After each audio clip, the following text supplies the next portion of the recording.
everyone, Alexa Dunn here, and today I am talking all about marketing. This happens to be one of my favorite topics, in part because my day job is actually marketing, and yet I really feel like I've neglected this topic on my channel. I think in part because for the last year, my debut year, I was knee deep in the nitty-gritty of actually having to market myself as an author, but now I'm on the other side. I have some perspective. I definitely have some opinions on what to do and what not to do with marketing.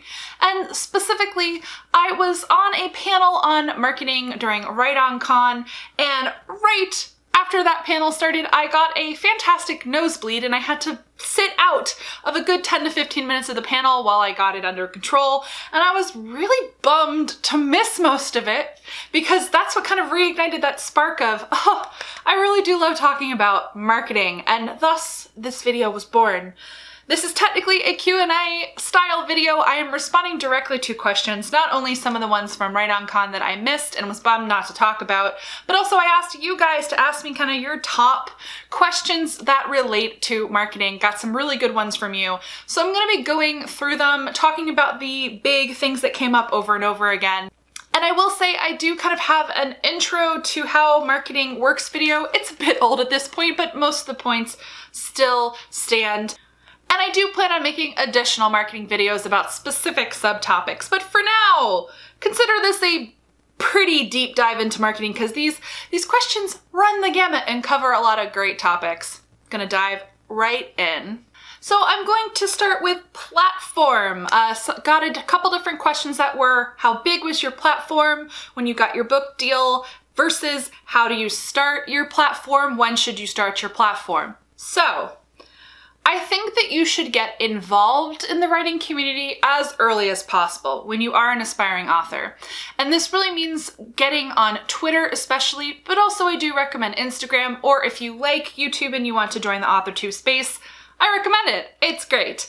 You want to start putting your foot in, essentially, following people, you kind of participating in threads, having your finger to kind of the pulse of what is going on in the community. Be a member of the community. Don't think of it so much as building your platform, but it is a springboard to build your platform from once you have an agent and a book deal. So to answer your question, I was part of the writing community before I got my agent and my book deal. When I got my agent is when I started my author website using the pen name that I had chosen, but before that, I didn't really do one. I was on Twitter. I actually had a different handle, so when I did get my agent, I switched my handle to Alexa Dunn, so I was Alexa Dunn in all places. But you can, of course, also start off with your chosen pen name whenever you're joining the community. But I didn't actively start thinking about my social media as a platform until I had my book deal. I tried not to worry too much about it before then, and then only kind of focused strategically on building it, so to speak, once that happened. So as you guys know, a month after I got my book deal is when I started this very AuthorTube channel. So I did very consciously decide to build some platform on YouTube, but I did it after I had my book deal. I also kind of went more strategically at Instagram and Twitter once I knew I had a book coming out. And I'll tell you, your platforms will grow exponentially once you actually have a book to promote. When you're kind of engaging in the community ahead of time, don't worry too much about building your platform, about being someone on the internet, someone with a capital S. Before that, just kind of be yourself and you'll get organic follows and whatnot. And then once you have a book deal, you can actively kind of think about how you actually promote yourself and your books on those platforms. And to that end, I also got a lot of questions about social media, like how important is social media? And it is honestly very important. You have to be on social media if you are going to be a published author. It is essential, whereas it used to be optional, but now it's really not optional. But you don't have to do too much. I recommend picking 1 to 2 platforms and really focusing on them, or 2 to 3 if you are able to do that. So my 3 are Twitter, Instagram, and YouTube. I now do the most on YouTube, the second most on Twitter, and then Instagram. I'm actually really terrible at updating my Instagram feed, but I do try to update my stories stories pretty frequently, but you might do something different. You might not do YouTube at all and really focus on Instagram first and then Twitter as a secondary, or vice versa. It's about creating a space for yourself online, being an author online in a space where readers can find you. Because when you do have a book, it's really important to be somewhere where they can follow you so you can be a human on the internet and periodically remind them, hey, I have a book. It's really important to be on social media. One of the offshoot questions of this was, how much does social media affect marketing? The thing is, there's generally not a straight correlation between social media and sales. It's really hard to track that kind of thing. And I'll be honest with you, most marketing isn't terribly scientific. A lot of it is throwing spaghetti against the wall and seeing what sticks and doing a ton of different things, doing a ton of different tactics, as we call them in marketing, and hoping that they work. Of course, in professional marketing, there are things you can do to track ROI, return on investment, and results. But when it comes to author social media, you can't directly track, hey, I tweeted this and then sold 10 copies. It's mostly about doing your due diligence on each of the platforms that you are engaged in, and then a collective result between your social media as well as additional marketing tactics and efforts that both you put out as well as your publisher, hoping that it leads to sales and brand building. Another really good question I got was, do you have any regrets for things that you did to promote your book? I do have one regret, meaning a thing that I spent money on that I wish I hadn't spent money on. I kind of put the cart before the horse, and that is I did commission an artist to do character portraits for my first book. It was fine, but I had done this as almost an insurance policy in case I did a pre-order campaign, and I can talk a bit more about pre-order campaigns in a minute. Ultimately, I ended up not needing them. And in fact, my publisher had advised me when I did ask about hiring an illustrator that it really wasn't necessary, and I have to say that I do agree with them. I know there are authors who do this where it totally pays off, but in my case, I definitely didn't need to spend that money. I put the cart before the horse, and it's the one kind of pay marketing tactic I did that I definitely regret and don't recommend. The main reason is that when your book is brand new, no one knows who the heck your characters are. They don't care about your book yet, and thus there's just going to be less organic interest in character portraits for a book that no one has read yet. Wait and see if your book ends up developing a fandom, if people are genuinely, organically engaged in your characters in that way before you commission any artist to draw them. People always ask about other things that weren't worth the time and money, and the number one thing I have to say to authors who are going to be doing giveaways of their books, like ARC copies and so on, international shipping is very expensive, and if you do a ton of international giveaways, that is how you rack up hundreds upon hundreds of dollars in shipping fees. When you're planning for marketing of your book, you have to take into account how much it costs to actually ship things. If you ship things within the continental US, you are in the US and you're shipping things within the US, media mail is incredibly affordable. It is the cheapest way to send books.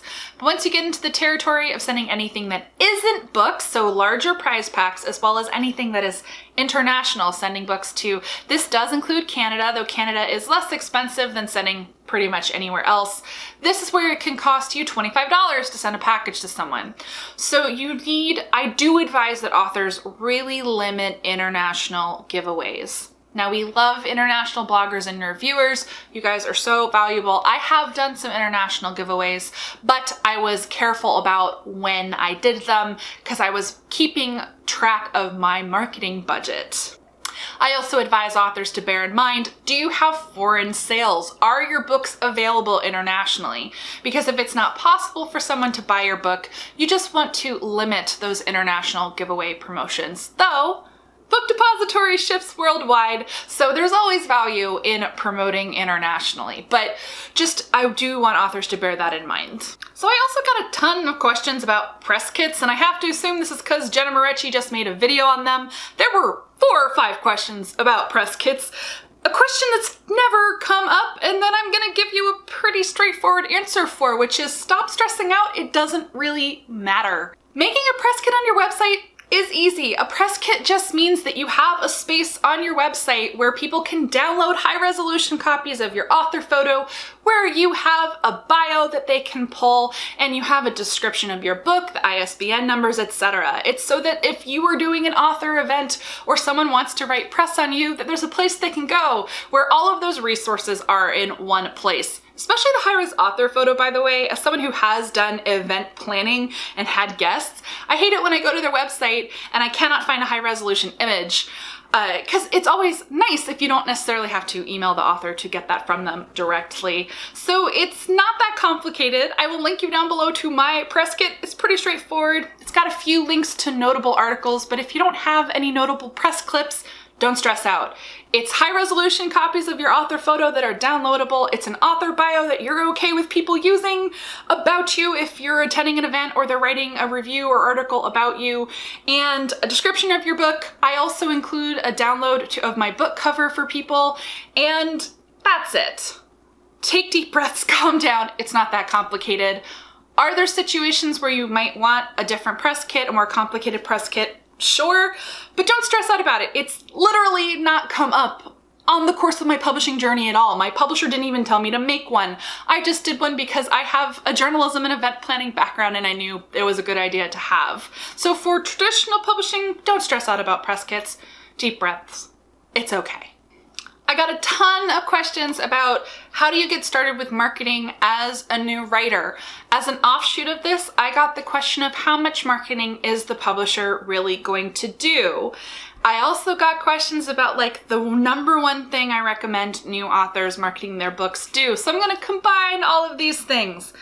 The number one thing you should do to market your book, the number one thing to invest in if your publisher doesn't do it for you, and often they won't, but sometimes they do.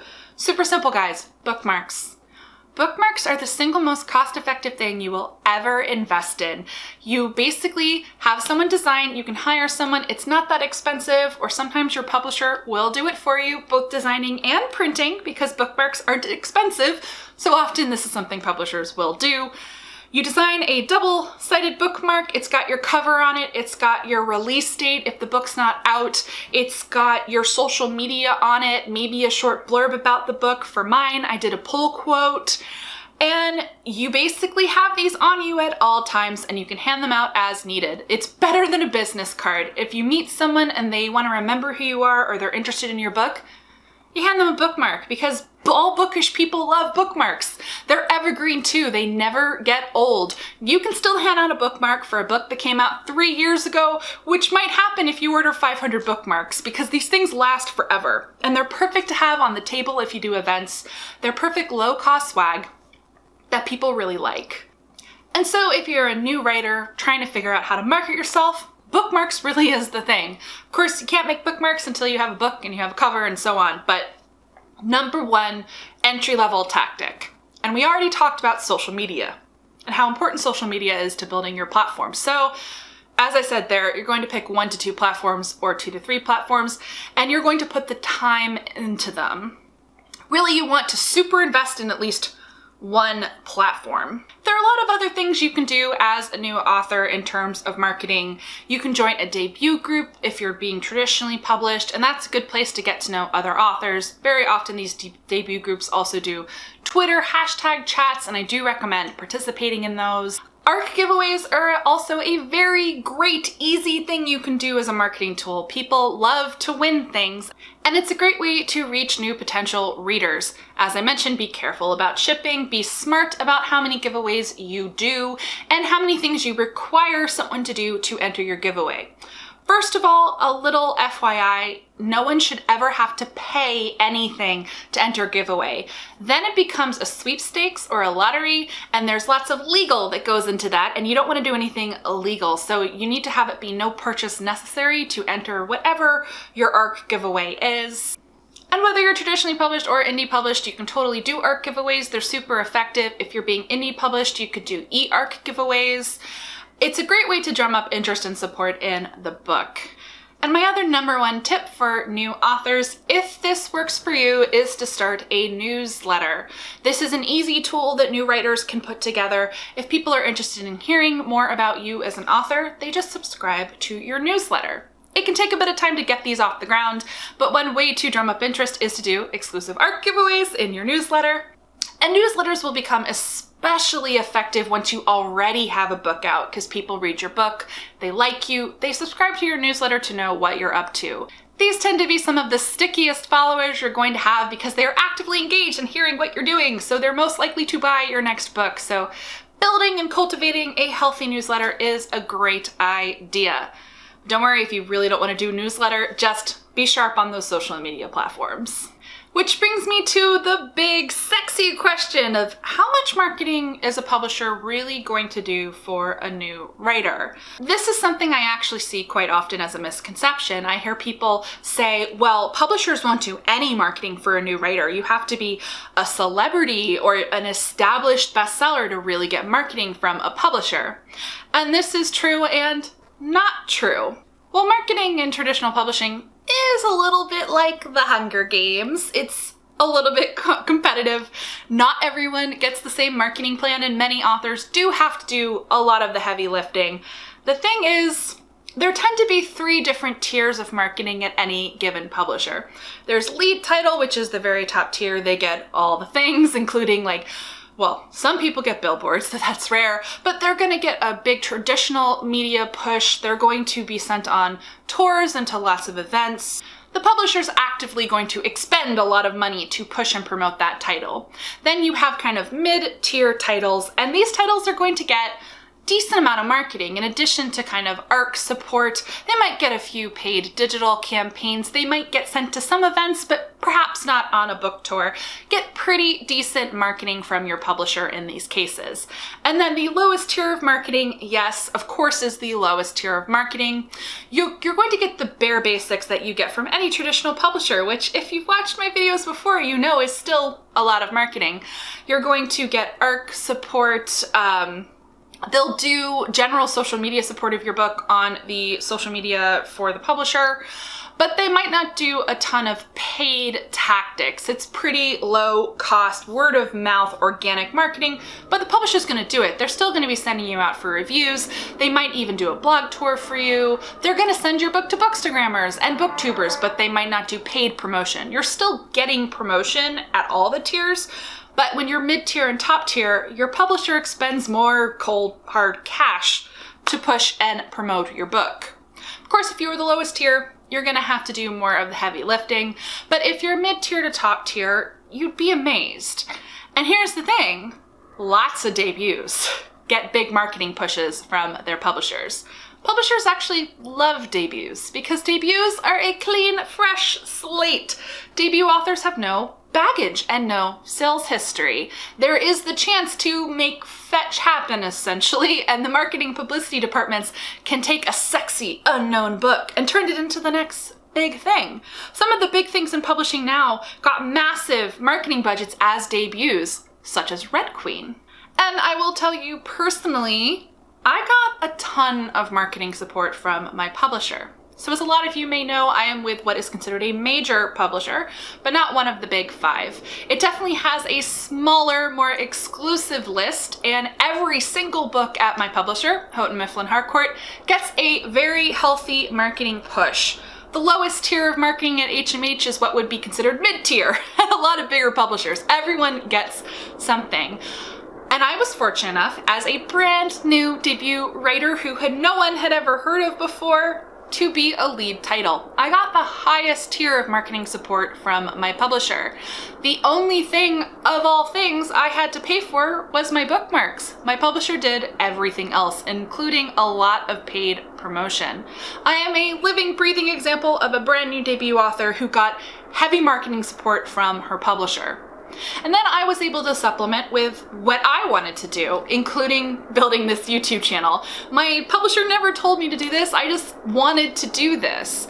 And in fairness, I went into my book deal expecting the worst. I think you should always go into your book deal expecting low tier marketing so you are ready to supplement on your own. And then I ended up in a best case scenario where I didn't have to do 90% of the things that I had been planning on doing.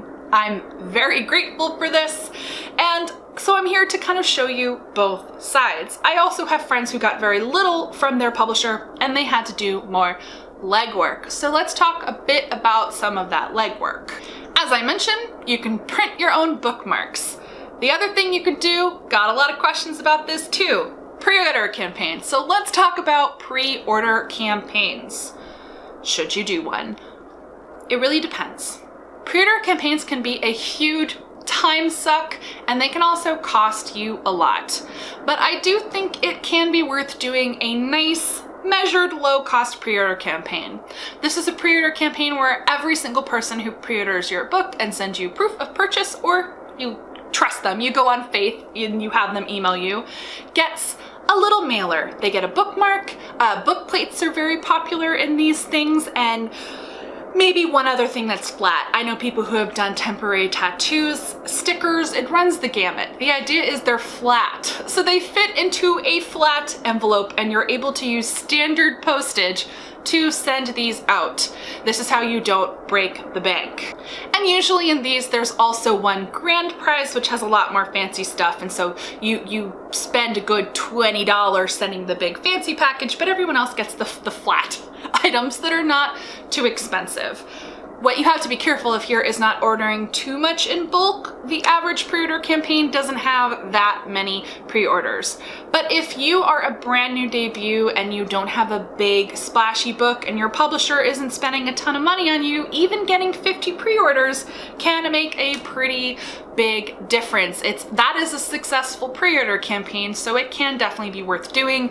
Just don't go ordering 500 or 1,000 book plates, because then you're going to be like, well, man, I kind of wasted money. Though there's also economy of scale. The thing with a lot of paper products and promotional products is the more you order, the less it costs per piece. Here's the thing, I was lucky again. My publisher ran my pre-order campaign for me, so sometimes that does happen. So I think you should always plan to do it, but you don't actually have to pull the trigger on it until you're much closer to your release, 3 or 4 months out. So you can kind of see how promotion has been going, see how buzz has been going before you decide to do a pre-order campaign. And if you don't, honestly, it's not the end of the world. I got a question about subscription boxes and how it works to get into subscription boxes. And I will tell you, my publisher handled all of that.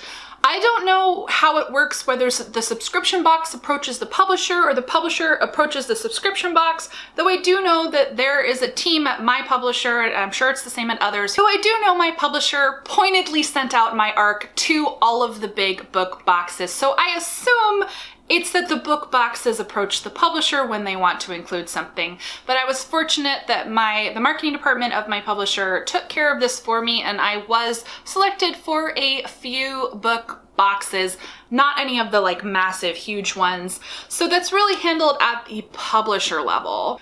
I do think it's worth saying to your publisher, if there's a book box that you know and really like, something like Shelf Love Crate, which is one of the ones I was in, you could tell them. It's worth telling them, because maybe they can reach out to the book box or at least send them an ARC, and you never know what's gonna happen.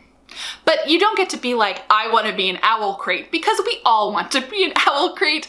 And I do know that Owl Crate, they select the books themselves. They get sent a lot of ARCs, and you can't control whether or not you get to be an Owl Crate, but it's a dream. An offshoot question I also got from a lot of people was, how important is your platform, so to speak, at the querying level? As I said, it's a nice to have. It's nice to be engaged in the community.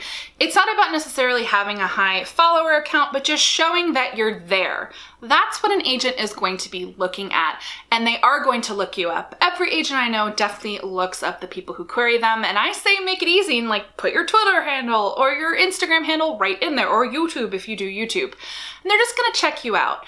They're not looking for thousands of followers. They're just looking to see that like you're there, that you're making an effort and you have a base level of social media savvy. So that's really what they're looking for. Of course, if you have ended up building a platform, sometimes it does end up happening. Of course, an agent's always going to like it if they see that you already have something established, but it is in no way required for fiction. I got a lot of questions looking for kind of a concrete answer on what marketing should you do? What marketing is worth it? How do you build a brand? So I'm gonna backdoor into the marketing questions by talking about building a brand. How did you decide on your brand was in fact one of the questions. And this is going to vary widely depending on who you are. So I had a pretty firm sense of who I was as a writer and a person and what I wanted my brand to be many years ago. For example, I know that I love to give advice and I love to help people. So I already knew that that was going to be a facet of my brand. But not everyone is cut out to advice giving, and frankly, not everyone should be giving advice and kind of taking that role because not everyone is good at it. It just so happens I really enjoy it and I actually do feel I have useful information to share. Hi. But I was also very careful not to start doing advice as a brand until I knew what the heck I was talking about. I do think writers should be careful and wary of deciding advice as their brand when they don't even have an agent or they've only finished one book. You need to actually collect experiences before you start giving advice on the internet, in my humble opinion. And I do think that advice as a brand it can be tricky territory to tread because you don't want to be so known for your advice that no one knows you as a writer. So speaking of as a writer, fanishness is also a part of my brand, partly because, my first 2 books are kind of fan fiction-y. They're remixes of classics that I love, and I'm a super fanish person. I used to write fan fiction. I'm from Harry Potter fandom, and I get intensely interested in things. So that's also kind of a part of my brand that I'm happy to kind of lean on. And I told my publisher when I first sold, I was like, hey, I'm from Harry Potter fandom. I've run fan conventions. I love fan conventions. This is an aspect of my personality and interests that I'm happy to explore. You can send me to fan cons. And so that's kind of organic to me. Part of this was deciding, this is part of my brand, but mostly it was organic based on who I already was and what I like to talk about on the internet and in person. The other thing, of course, is that I write sci-fi, though now I'm moving out of sci-fi, and so I'm having to think more, well, my brand is kind of soapy, fun books. Okay, because your brand can evolve and change.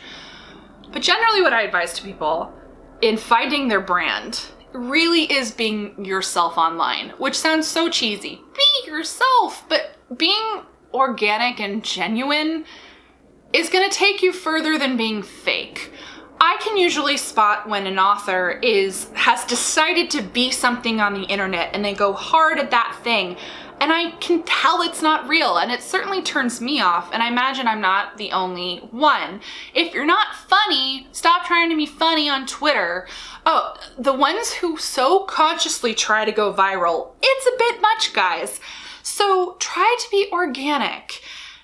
Definitely lean in to what your book is about. If your book is about something very specific, I hope you wrote about that specific thing because you actually like that specific thing, so lean into that specific thing. But generally don't overstress about your brand, which brings me to marketing. Just how do you market your book? So many questions.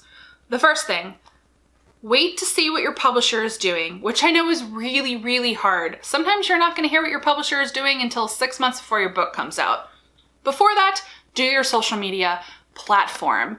But don't stress out too much. Do your bookmarks. I said wait to see if your publisher will do them, but honestly, just do bookmarks. Number 1 piece of advice, do bookmarks.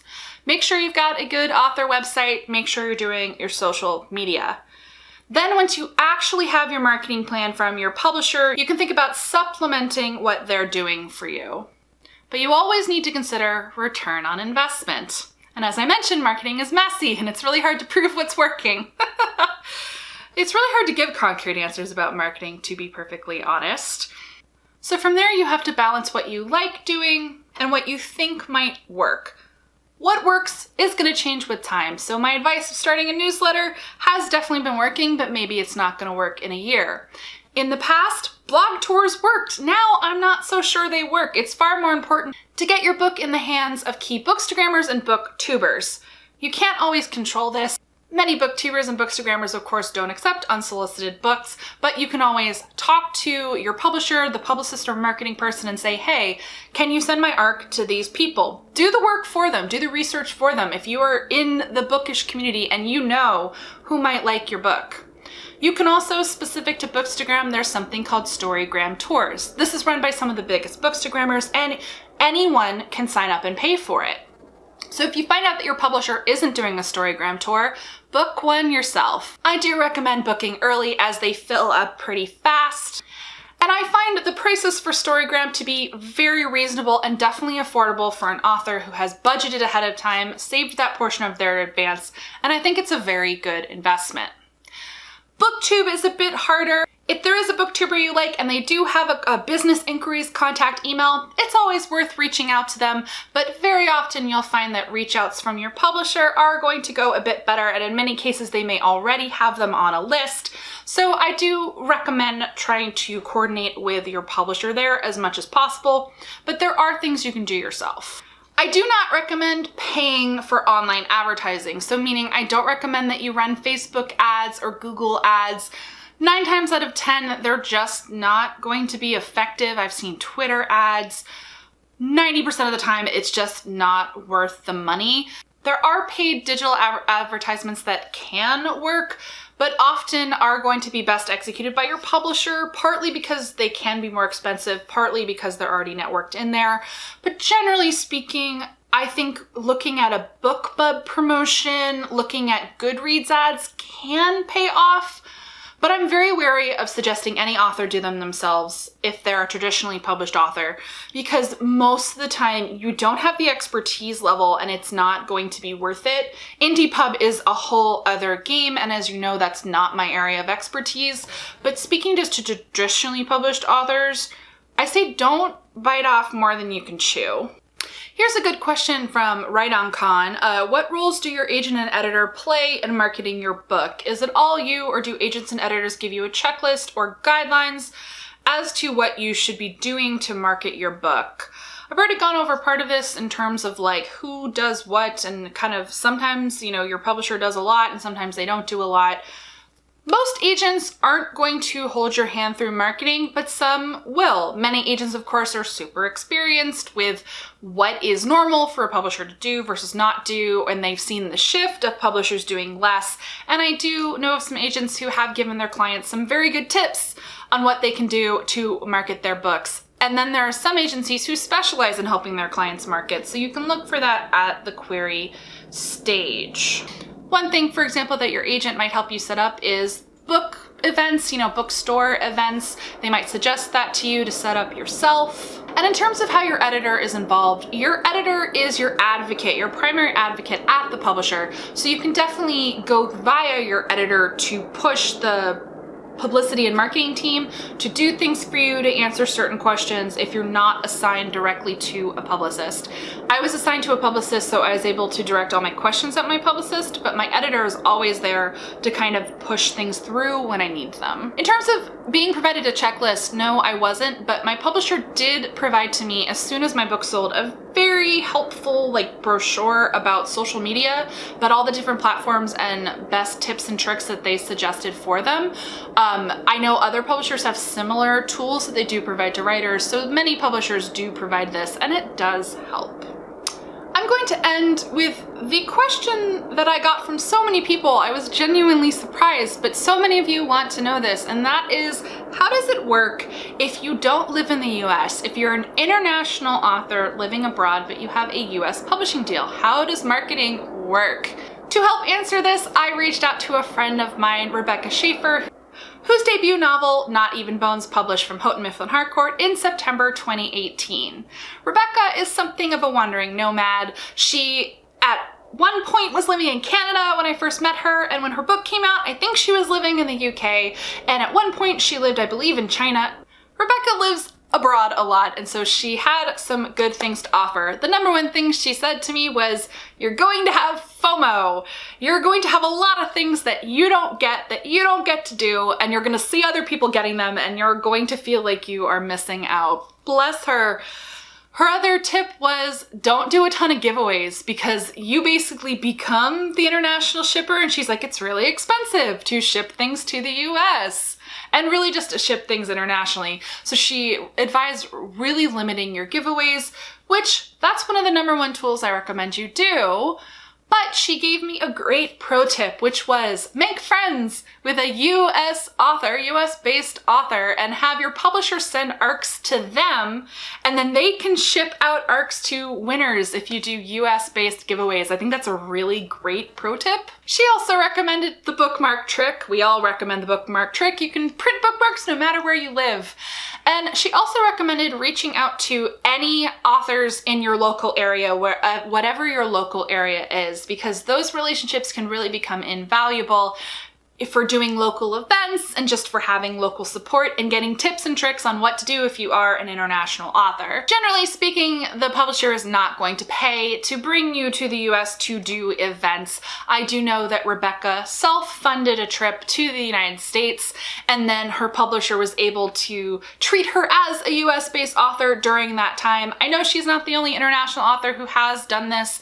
They basically decide, well, I'm gonna go to the US for this period of time and let my publisher know I'm going to be in the country during this time, and then they work around it. But I'll tell you, events really aren't deal breakers for an author. Most authors don't get sent on book tours, period, at all, regardless of where they live, or to events. Actually, I didn't really talk about events. I hope I answered that international question. The answer is there's a lot of stuff you're not going to get because you are not physically present in the United States, and things that are going to be harder, but there's still plenty of marketing that you can do and that your publisher will do for you. It doesn't affect things like them sending ARCs out to people domestically. It doesn't affect them sending you out for review or doing certain promotions like BookBub or Storygram. Like, those things aren't limited by your physical location. So let me talk a bit about events. I actually have an entire video going up around the same time as this one. If it's out before, I will link to it down below, and if it's not, look for that, about how it works with authors attending events and what it means and what it does and who pays. And here's the thing, most publishers don't send authors to events. And so most authors don't get paid to go to events. No one's covering them going to events. And so the big marketing question that this prompts is it worth paying your own way to go to events? Remember how I mentioned that measuring return on investment is kind of nebulous and not that easy as far as marketing is concerned, that marketing is basically this big swirling thing and we're all kind of lost and you just do things and hope that they work? Events are like that. The thing is, events cost exponentially more than almost any other marketing tactic because you have to travel somewhere. There's a lot more expense for your flight and for a hotel. So this means that my number one piece of advice is, whenever possible, look for local events. You're gonna have a much lower cost there. You might elect to get a hotel night if it's slightly inconvenient to your home, or you just want to be able to have fun at the event and stay overnight, but you won't have high cost travel expenses. So for example, I don't have to pay for travel when I do events in LA. I also don't stay overnight. I just come home. Or I might go to San Diego, which is close enough that it's an affordable train ride. And very often I can go down and come back up the same day. Again, I don't have to pay extra costs. When it comes to funding events that are further afield, I recommend you be very circumspect. Not all books benefit from attending book events, and also, as you'll find in the video, events really run the gamut. A lot of them are invitation only. So if your publisher doesn't pitch you for an event or they don't approach your publisher, you don't get to go to those events anyway, and you shouldn't stress out about it. But there are also events that you can apply to, so you can submit yourself for consideration. And in that case, I want you to carefully consider whether or not you need to go to events. If you haven't written, for example, a splashy science fiction and fantasy novel that'll play well at fan cons, don't waste your time going to fan cons. There's certain audiences that go to certain events, and so your book will play better or worse depending on the event. Almost any author you'll talk to will tell you that it's simply not worth the money to go to most events. So my cautious advice is not to bother. And then my next level advice, if you really think events are going to work for you, and I am an author who does think events are worth it for my specific book type and personality, because I really do like fan cons, then I advise that you very carefully consider which cons. It's best to go for ones that you actually actively attend as an attendee, that you enjoy attending, because you should always focus the money part on, if you don't sell a ton of books, Are you still going to feel like it was a worthwhile trip because it was an event you wanted to attend anyway? So that's kind of my advice there, because events are a money suck and they can suck up a ton of marketing budget and barely move the needle on actually actively building your brand and your platform and literally selling books. Yeah. So I know it probably doesn't feel like I got to a ton of questions, but I rolled a lot of them together. I basically looked for the main themes and the questions that you guys asked, and I think we've covered a decent amount of ground. Let me know down below in the comments questions you have based on things raised here. I'm definitely looking to make more kind of topic specific videos about marketing because there's so much that goes into marketing. But also the problem, as I mentioned, is how nebulous marketing is. It's a confusing thing. There's a reason it's hard. There's a reason it's confusing. And there's no right or wrong answer for every author of kind of how to market a book. And there's no proven thing where I can be like, if you do this, you're going to be successful and sell a ton of books. That's just not the way it works. My number one thing that I want to leave with you is just be part of the community, be yourself, be genuine, do the things that you like doing. Don't push yourself too hard to do marketing things you don't like doing because people will be able to tell you don't like doing them. And then you're gonna just regret all your time and all your decisions. And ultimately, your job is to write books. Do the best you can. Don't lose sight of the writing. Ultimately, the most important thing you can do rather than market a book is to write the next one.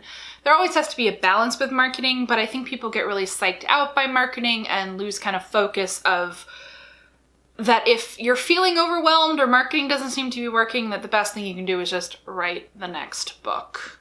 Give this video a thumbs up if you liked it, and I will make more videos about marketing, one of the most important topics but most ignored on this very channel. If you're not already subscribed, go ahead and do that. I post new videos 2 to 3 times a week. Thank you so much for watching, guys, and as always, happy writing.